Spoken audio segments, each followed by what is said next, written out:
Я не хочу притворяться, мне все это заебало. Хочется сегодня спонтанно поделиться. Спонтанно. Я очень долго сидела, мурыжила. Плачем, давайте поплачем все.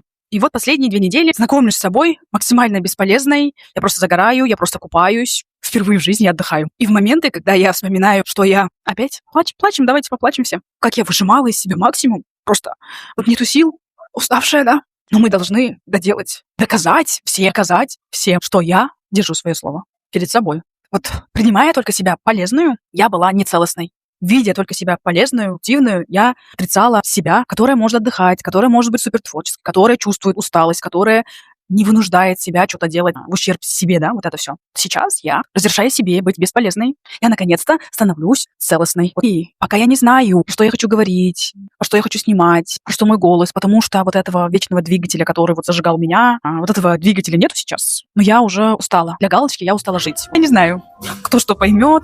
Короче, я хотела просто поделиться.